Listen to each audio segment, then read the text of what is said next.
Assalamualaikum warahmatullahi wabarakatuh.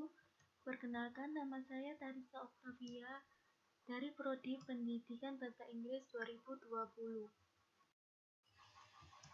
Mata kuliah Pendidikan Pancasila.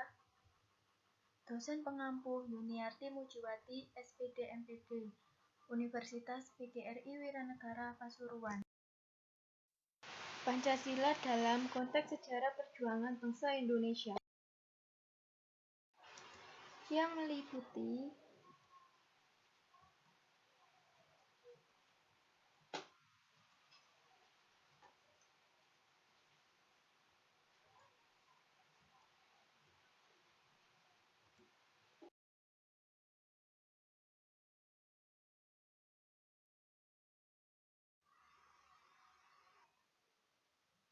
A. Pengertian Pancasila.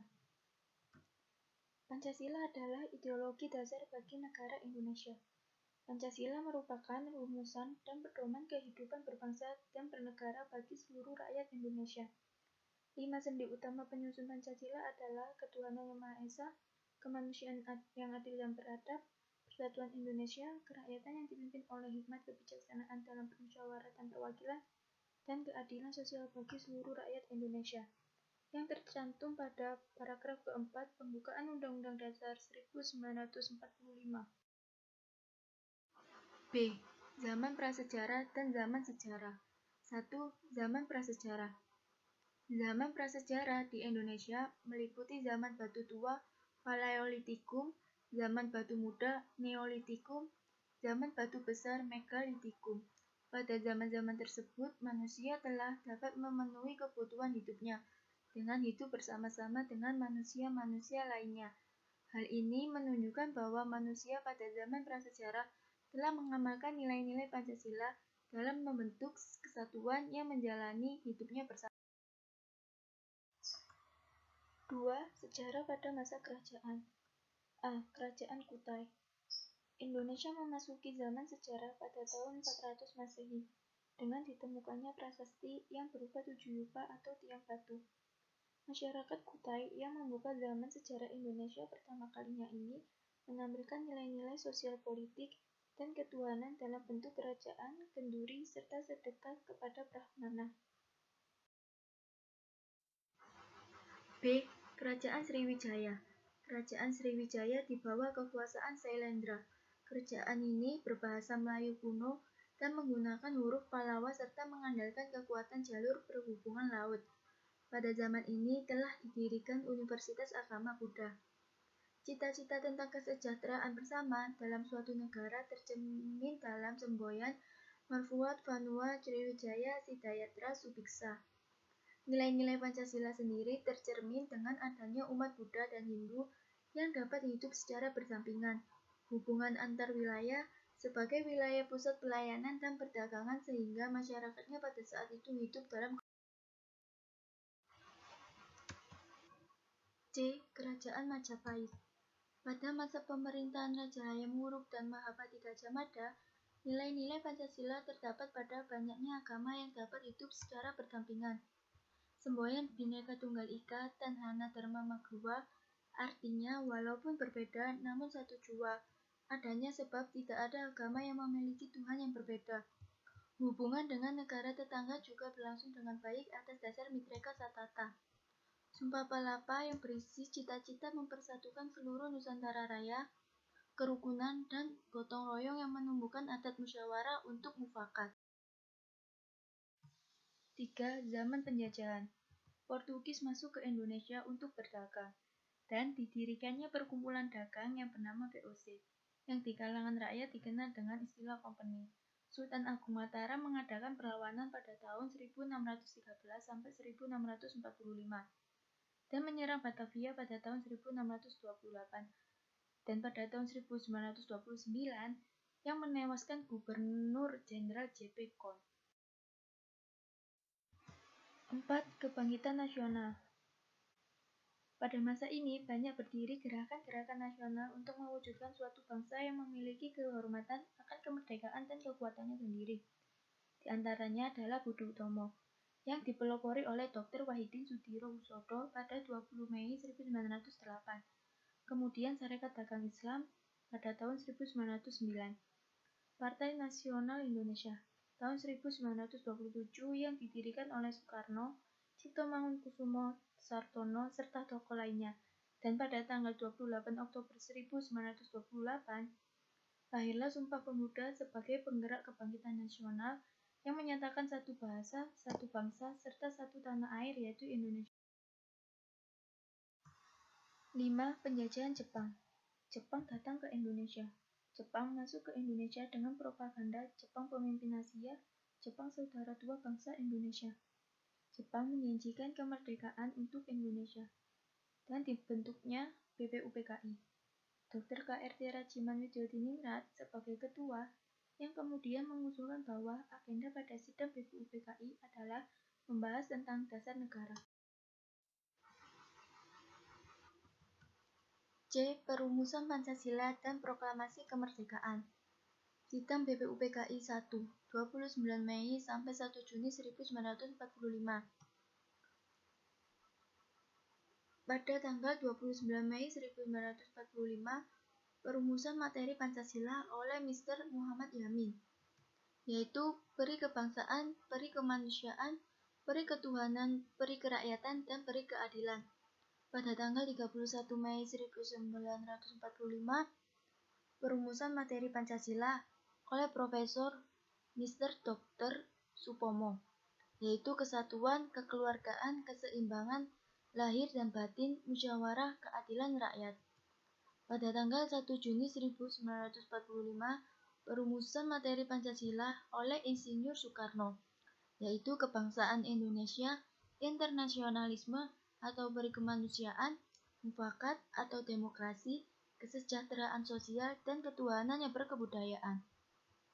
Sidang BPUPKI 2 dibentuknya. Inilah hasil dari sidang BPUPKI 2 dan panitia 9. Proklamasi Kemerdekaan. Pada tanggal 14 Agustus 1945, sekembalinya dari Saigon, Insinyur Soekarno mengumumkan bahwa Indonesia akan merdeka sebelum jagung berbunga. 16 Agustus 1945, pada tengah malam, Soekarno-Hatta pergi ke rumah Laksamana Maeda di Oranye Nassau Boulevard. 17 Agustus 1945, di Pegangsaan Timur 56 Jakarta, tepat pada hari Jumat Legi, jam 10 pagi waktu Indonesia Barat, pembacaan teks proklamasi dilaksanakan. 18 Agustus 1945, sidang PPKI dengan agenda menegaskan Undang-Undang Dasar 1945, memilih Presiden dan Wakil Presiden yang pertama, dan menetapkan berdirinya Komite Nasional Indonesia Pusat sebagai badan. D. Kemerdekaan. 1. Masa setelah proklamasi kemerdekaan.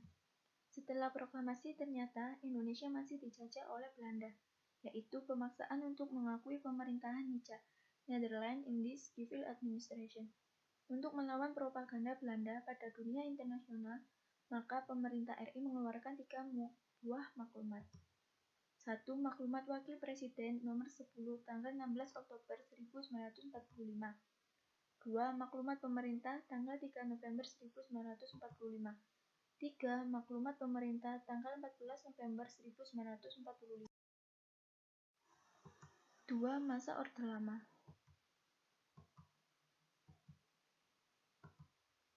Pada masa Orde Lama, ada 2 pandangan besar terhadap dasar negara yang berpengaruh terhadap badan konstituante. A. Kembali ke Undang-Undang Dasar 1945 dengan Pancasila sebagaimana dirumuskan dalam Piagam Jakarta sebagai dasar negara. B. Kembali ke Undang-Undang Dasar 1945 tanpa cadangan, artinya dengan Pancasila seperti yang dirumuskan dalam pembukaan Undang-Undang Dasar yang disahkan PPKI 18 Agustus 1945. Dan kedua usulan tersebut tidak mencapai quorum keputusan sidang konstituante. Konstituante menemui jalan buntu hingga bulan 7 Mei 1959. Presiden Soekarno turun tangan dengan sebuah dekret presiden yang disetujui oleh kabinet pada tanggal 3 Juli 1959. yang kemudian dirumuskan di Istana Bogor pada 4 Juli 1959 dan diumumkan secara resmi oleh Presiden pada 5 Juli 1959. Dekret Presiden 5 Juni 1959 yang isinya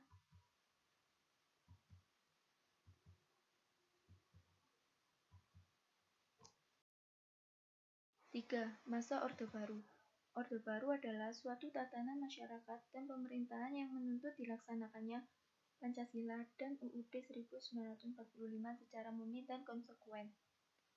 Munculnya Orde Baru ini diawali dengan adanya aksi dari seluruh masyarakat. Aksi tersebut menuntut dengan 3 tuntutan atau yang dikenal dengan Tritura. Berikut adalah isi dari Tritura. 1. Pembubaran PKI dan ormas-ormasnya. 2. Pembersihan kabinet dari unsur G30 SPKI dan penurunan harga. Reformasi. Peranan Pancasila pada era reformasi. Semenjak ditetapkannya sebagai dasar negara oleh PPKI 18 Agustus 1945, Pancasila telah mengalami perkembangan sesuai dengan pasang naiknya sejarah bangsa Indonesia. Kunto Wibisono 2001. Tahap perkembangan Pancasila sebagai dasar negara menurut Kunto ada dalam 3 tahap, yaitu 1. Tahap 1945 sampai 1968 sebagai tahap politis. Tahap 1969 sampai 1994 sebagai tahap pembangunan ekonomi. Tahap 1995 sampai 2020 sebagai tahap repositioning Pancasila.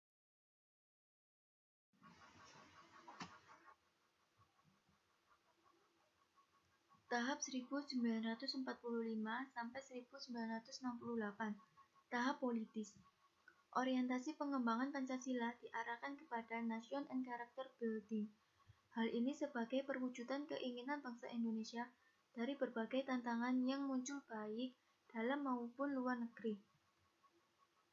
Tahap 1969 sampai 1994. Tahap pembangunan ekonomi merupakan upaya mengisi kemerdekaan melalui program-program ekonomi.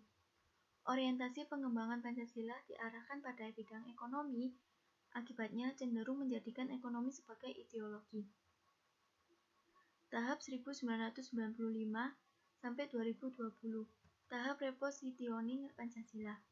Di era reformasi ini, Pancasila seakan tidak memiliki kekuatan mempengaruhi dan menuntun masyarakat. Pancasila tidak lagi populer seperti pada masa lalu. Elit politik dan masyarakat terkesan masa bodoh dalam melakukan implementasi nilai-nilai Pancasila dalam kehidupan berbangsa dan bernegara. Pancasila, paradigma ketatanegaraan. Artinya, Pancasila menjadi kerangka berpikir atau pola berpikir bangsa Indonesia, khususnya sebagai dasar negara. Pancasila sebagai landasan kehidupan berbangsa dan Pancasila sebagai paradigma pembangunan bidang sosial politik yang mengandung arti bahwa nilai-nilai Pancasila sebagai wujud cita-cita Indonesia merdeka yang diimplementasikan sebagai berikut.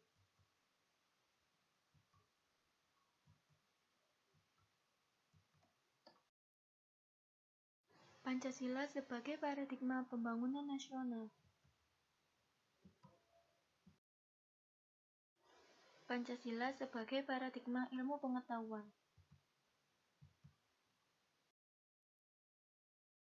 Pancasila sebagai negara hukum.